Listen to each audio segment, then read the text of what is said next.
didn't want to be a foot soldier. I didn't like to walk. So I joined the Air Force. I was raised on a farm out by St. Peter, Minnesota, so I walked 10 miles into Mankato so I could join the Air Force. I wanted my mother to take me down there. She said, no way.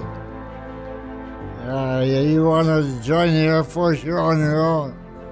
So I walked in. I was a flight engineer. I was in charge of everything mechanical on an airplane. We had pilots that knew how to fly the airplane, and they didn't even know how to start the engines. That was my job. I sat right back to the pilot. Anytime the gauges would start going like that, he'd, Chuck, what's happening? What's happening? But they were good pilots. That's B-17, 4-engine bomber. It was a good ship. We went by the name of Josephine. One of the guys had a girlfriend named Josephine. We said, that's a good name. I served quite a few places, but the name in Hampstead, England, which is about 40 miles south of London.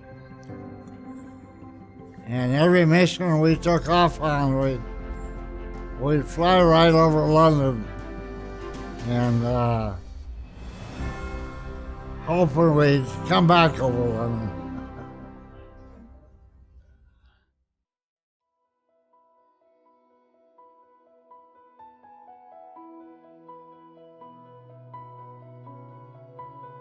We were out on a mission and we got hit. And the pilot said to me, what are we going to do, Chuck? We turned around and we crash landed on a beach west of London. And we got back alive. Anyway, we broke the law. So, if they want to throw us in jail, that's fine. That's better than winding up in the ocean someplace. We'd have 15 or 20 B-17s take off on a mission. And you can believe it or not, but many times half of them didn't come back. There'd be 8 men in each ship. That a lot of them never heard from them again. So I lost a lot of buddies that way.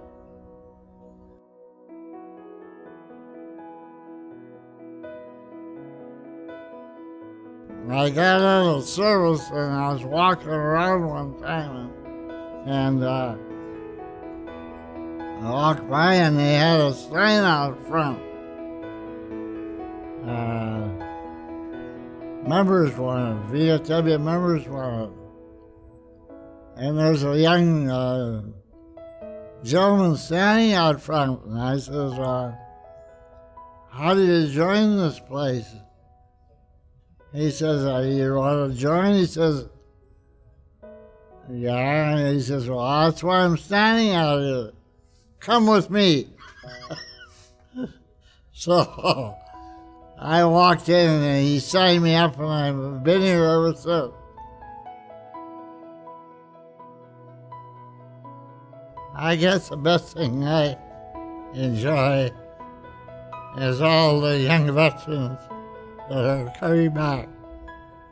And they're good young men.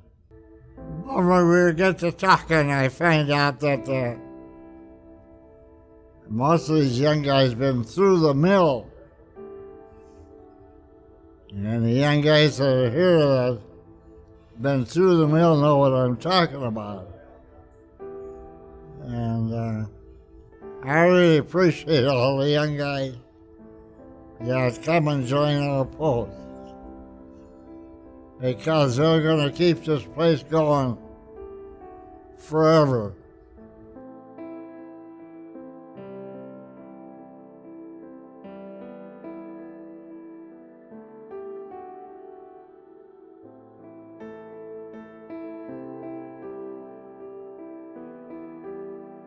I volunteer, and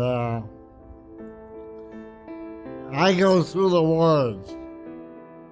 Just last week I was out there, and I looked up at a calendar in the boys' room, and there's a big X on the calendar for the date. And he says, "How come that X is there?" He says, "I heard there's some veteran gonna visit me today." And I said, "Well, I'm that guy, I guess." He says, "You sure not paid for my visit?" That was my visit, and he enjoyed it more than I did.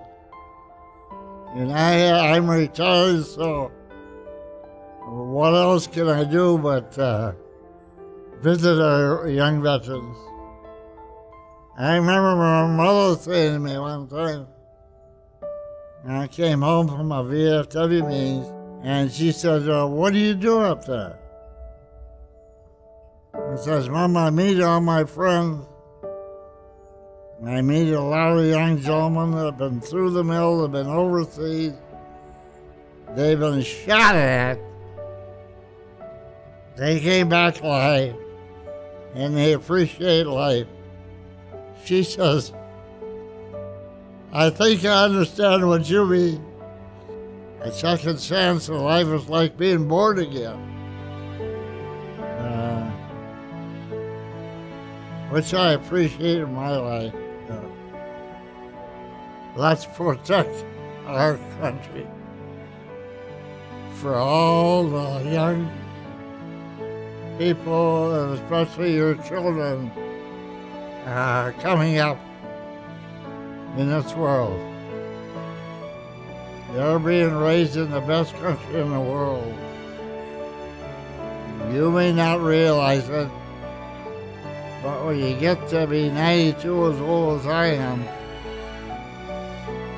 I find out I was fortunate to be born in the USA. And thank God for that.